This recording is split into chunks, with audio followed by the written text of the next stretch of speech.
mining company of John Taylor and Sons, looked after their staff to such an extent that they didn't want them to feel like homesick or longing for anything that they missed in their own countries.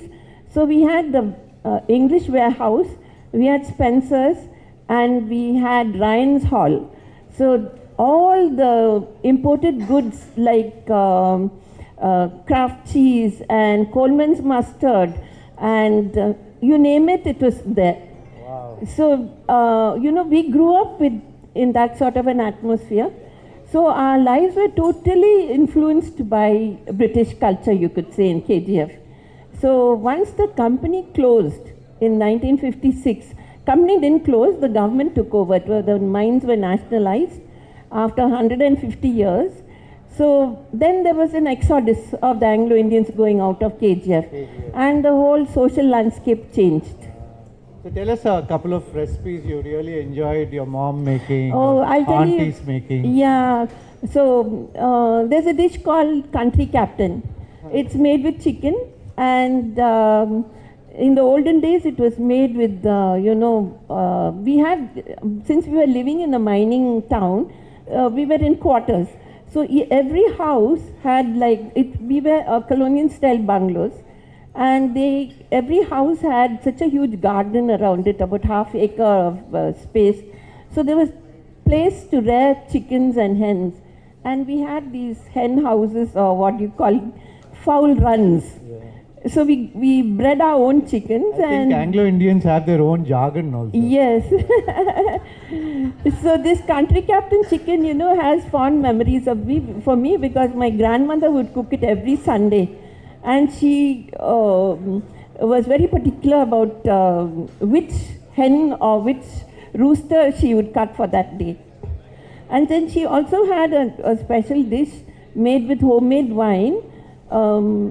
Is something like your coquevin in France, but we used to call it rooster and wine. I hope those roosters didn't have names. So today I'm going to kill George. And then even the famous coconut rice and ball curry, my mom was very particular about that the onions had to be chopped really fine, the coriander had to be chopped fine, and even the coconut milk was extracted from fresh coconut. So, all this, and even the mince was made at home. Every Anglo-Indian family had their own mincing machine.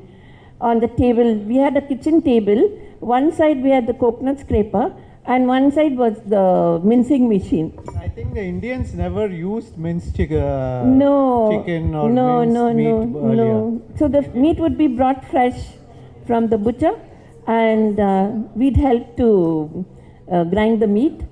It used to come out in long swirls, and that was quite entertaining for us as children. So keema was a legacy of the British? Yes. No, keema is legacy of the Dutch.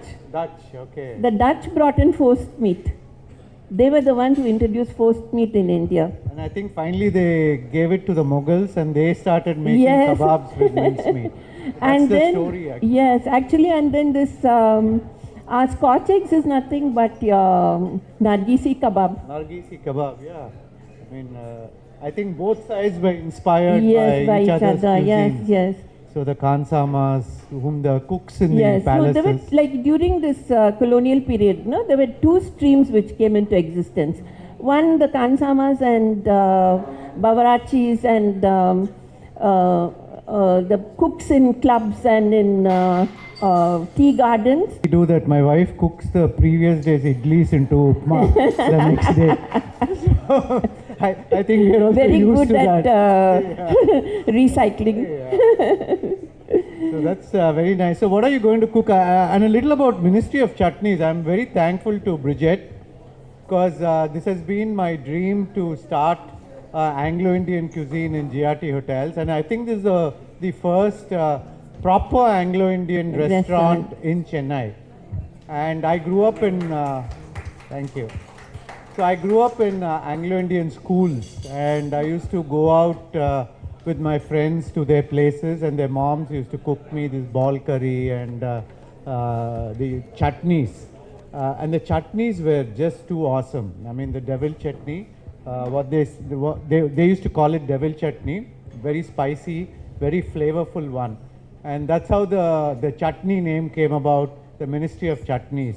So the story goes that I believe the chutneys were made by the British households, by Yes. their cooks. Yes. And these were in fact exported in bottles to Britain. Yes. And, Worcester sauce also. Worcester sauce, Because yeah. of Colonel Sandys. Ah. He was so intrigued with some chutney. Actually, it was nothing but, chut.